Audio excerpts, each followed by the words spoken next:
Good afternoon, everybody. For anyone who doesn't know me, welcome. I'm Helen from Pudding. We provide business consultancy and training to lingerie, swimwear and nightwear retailers, brands and departments.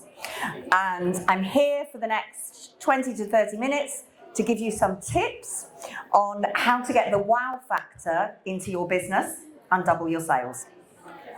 I'm hoping everybody is feeling nice and relaxed and confident that they've left a store behind that's a busy store, lots of sales, really well motivated, well trained staff, and you're going to go back to loads of sales and zero problems. However, if you are not feeling like that, if in fact you are thinking the situation might be more like this: how busy is my store? How well are my staff going to sell when I'm not there? Then you're not alone. And here's why. Life as a lingerie retailer is actually quite tough. I know that all of our friends and family tend to think it's very glamorous, but we know the reality. Many lingerie departments and stores have found business challenging, particularly in the last few years. And if you're a bricks and mortar store in particular, you may have seen reduced footfall. You may feel that the online operators have been taking share from you, particularly if you're a long-standing bricks and mortar business. And you've probably seen an increase in discount-driven sales and an increase in just how much it costs you to bring people into your store and to sell to them. And actually, online stores have seen the same. You know, the cost of delivering sales online is equally increasing, and nobody is having it easy at the moment. But certainly for bricks and mortar stores, which we're really kind of focusing on today, the model that kind of a few years ago reliably worked is increasingly not bringing the same level of profitable sales and loyal customers in as easily as it did. And what I've found is the longer you ignore that, the worse it gets. The gap is widening in my experience, and the difference between the top and bottom performers is significant. And I certainly, in the last few years, have seen businesses and worked with businesses whose sales have halved over the last kind of five to 10 years. So, you know, it's not an easy time. So what is the solution? Well, the in-person lingerie retailers who I see succeeding today are the ones that are offering an elevated customer experience. And that has multiple benefits, you know, and it's not rocket science. It's what we all strive to do. The challenge is how well can we actually do it day in and day out. But those retailers are offering an elevated experience that will increase the chances of somebody converting to somebody who buys, first of all. Secondly, increase the average sale. Thirdly, increase the chances of them coming back and buying again.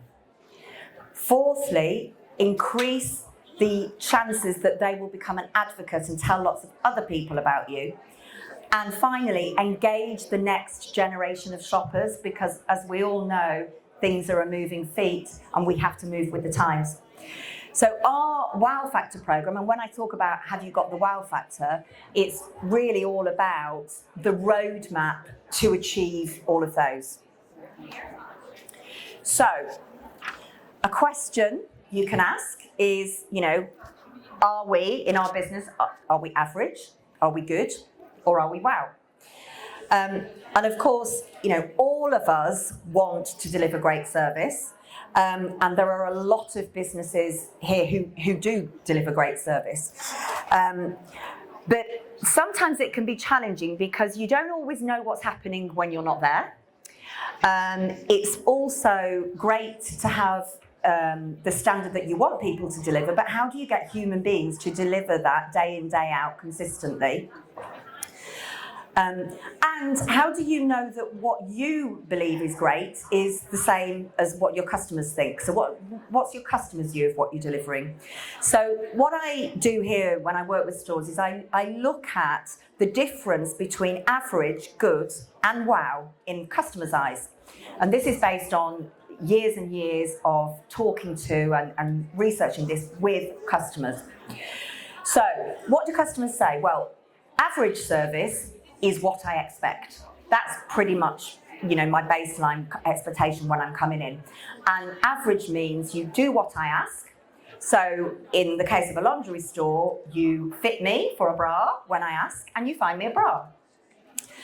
Good service is what I hope for. So you do what I ask and you do it well. So you fit me very well, you when I ask, and you find lots of things I love and want to buy. Great service is what really wows me, so I really don't expect it, and when it happens it is a wow. And that is that you do what I need even if I don't know I need it, so you don't wait for me to ask. You also go the extra mile and you make it an experience to remember. So in the case of lingerie stores, you do a bra fitting on me even when I didn't even know I needed it. You find a way to plant that seed with me. You transform the way I look and feel, and you find me lots of things that I want to buy now and tomorrow. And what's more, you make it so great that I'm not going to shop anywhere else, and I'm going to tell everyone I know. So the wow factor sales and service model that I train is all about being in that box, in the wow box. And whenever I train teams, they always 100% agree that that is what we're all striving for and where we want to be. But part of what I do is observe what they're actually currently delivering by on-the-ground sales funnel observation and analysis of what's happening.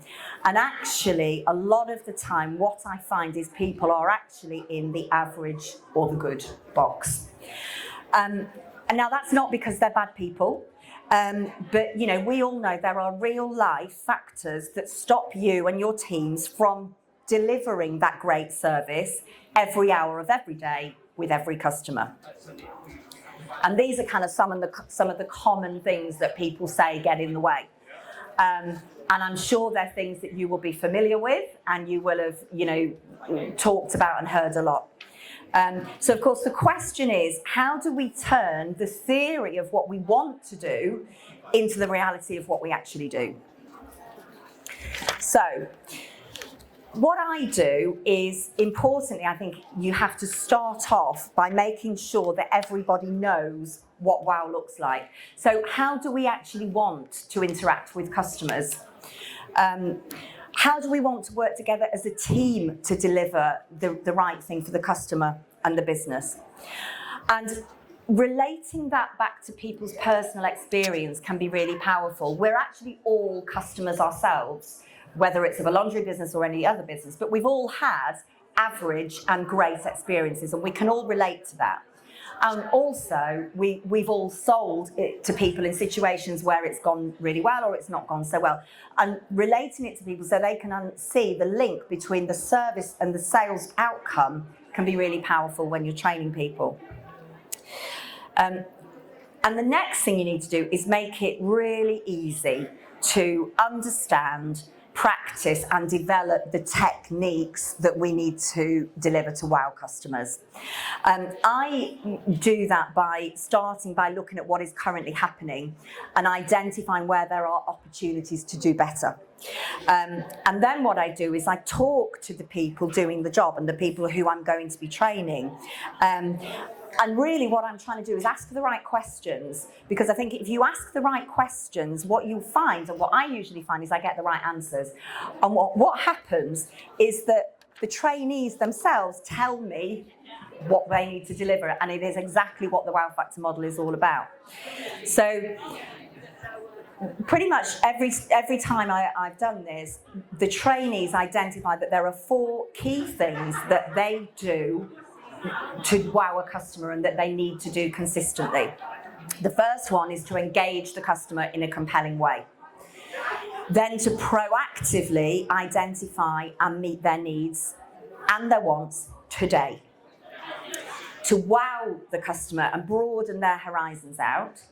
And then finally, to build an ongoing relationship and sell to their future needs. And the good news is that the wow factor model is based on all of that. And the light bulb moment is this. It's the recognition that lingerie is different. It needs a proactive sales model because most of the time, lingerie is sold as opposed to being bought. And, you know, if you can understand that, then you realise the importance of that proactivity. It's a really simple model. It does require you to have the right things underpinning it, the P's, as I call them, product, process, people, priority. And we also look at assessing those as well when we work with businesses, because they've got to be right as well. But if you can get it right, then time and time again, I have seen customers leaving the store feeling wowed, pleased with their purchases, having bought more than they would have done, and wanting to tell other people and wanting to come back to you. It's what I call the 5 S's of success. If you deliver that super service, you will get super sales, you will have super satisfied customers, and that is about delivering sustainable success. I just want to talk for a minute about the P word, proactive, because a lot of people get a bit uneasy about this and think we're talking about pushy selling, and we're not. It's the absolute opposite of pushy selling. You know, and we talk a lot about why do we need to be proactive. Well, look, you guys know most women don't even know they're in the wrong bra, so they are not going to ask for a bra fitting or seek out a product necessarily. If you can make it your mission to look at the customer, identify where you could improve her bra and find a compelling way to tell her, then give her a solution that transforms the way she looks and feels.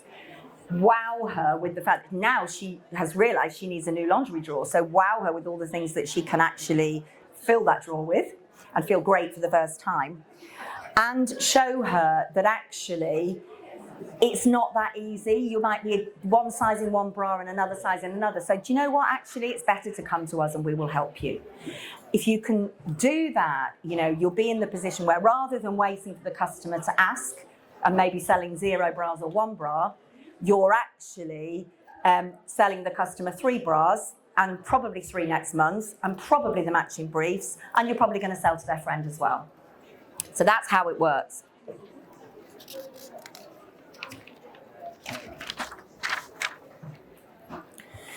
But of course, it's, you know, again, one thing getting people to understand that, it's another thing getting people to actually be able to deliver that consistently. So not just when they're at their best, but consistently. So this is where my wow factor step-by-step model comes in. And what I do is I break the whole process down from when a customer walks through the door to when they leave into what we ideally want to do, the behaviours we want to display, the words we want to use. And that process is wow factor. So the starting point is outside the fitting room in the main store. And, you know, you will probably see it's not rocket science, you know, welcome the customer, offer them a fitting or offer them to find what they're looking for. You might be surprised to hear that while most stores I go into say, oh yeah, of course we say hello to everyone, actually most of the time it's way less than 50% of people who are being greeted and being engaged, and it's often around 20%. And part of that is because you don't know when you're not on, if you're not on the shop floor, if you're in a stock room, you don't even know if you've missed a customer. So, you know, there are real life practical barriers. A lot of people assume someone will ask for a fitting, and so they don't proactively offer it. And just a simple word, you know, phrase, you know, did you know we offer a fitting service? It actually can be really transformative. Look at our before and after pictures here. We can do that for you today. If you do that, you will get more people in the fitting room. It's really simple. The next step is widen conversation, watch and wait. And the waiting bit here is really important. You know, obviously we've got to give people space. We've got to not jump on people. Equally, a lot of people then, if they haven't had a customer respond positively the first time, they feel rejected and they'll give up. And actually, this is about, observing what's going on, spotting sales cues, being prepared to persist. And we give people techniques to do that. We then move into inside the fitting room, the fit. Now, I've seen many, many fittings, some of which are a wow and some of which are really not a wow. This is absolutely your opportunity to wow, and an expert, professional, confident bra fitter can work wonders here, but not everybody has that confidence. So getting your staff confident and well trained is really important. Adding a selection is important. When you fit somebody and they're in the right bra for the first time, they are not going to only need one bra, they're going to need more. Even if they don't buy them all today, trust me, they will buy them all over the next few months. So it's worth that investment. Cross-selling. Lots of people don't, as a matter of course, take in the matching briefs. There are some people who will never buy the matching briefs. There are some people who will always buy the matching briefs, and there's a group in the middle you can influence, but they won't buy them if you don't take them in. So again, really simple. Trial, tailor, and take away. So this is where, you can actually show people quite a lot of things. If you show somebody 3 bras, the maximum they can buy is 3. If you show them 10, they might buy 5. But you have to do that in a way that is logical, and you have to make a point of taking away what isn't working for the customer and tailoring what you're doing so they're not bombarded. But actually, when you do that, it feels like a really good personal service to the customer. The next stage is owning the sale.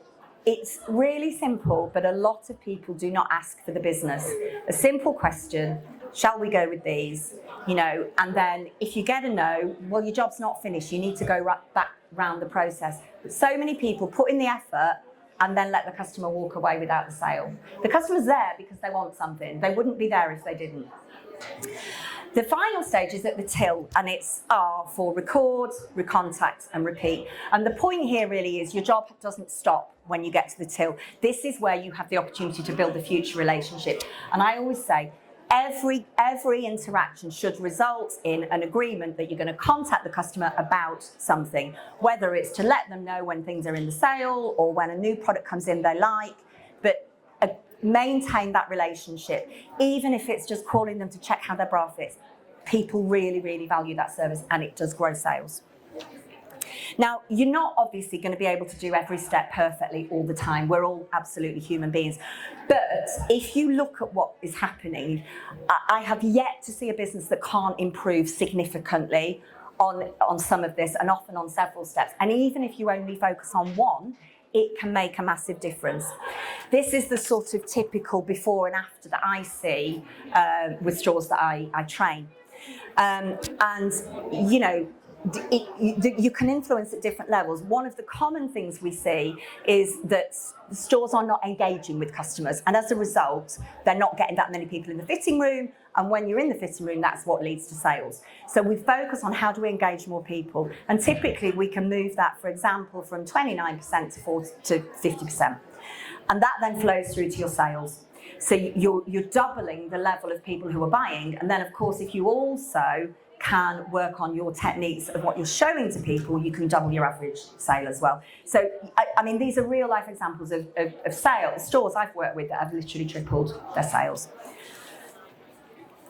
So, the good news is you can actually start today. It's really not rocket science. What I would say is, go back, or stand in the store maybe for an hour and observe what's happening. You will see opportunities being missed. And then just make small changes. Change one thing at a time. You'll see it work, and then move on to the next. It could be just making a point of taking in the briefs with every bra that you show to somebody. It could be making a point of proactively offering your fitting service and changing the way you talk about that to make it sound more compelling.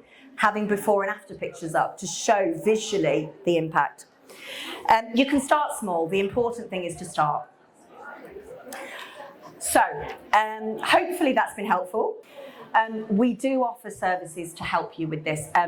We start with our kind of express wow plan, where we will come in, we will do the deep dive analysis of your store, we will identify the missed opportunities, and we will give you an action plan. And then we can also take that further, and we can train your team to really excel in this area. Thank you very much. Happy to answer any questions. If not, come and have a chat. and thank you for listening.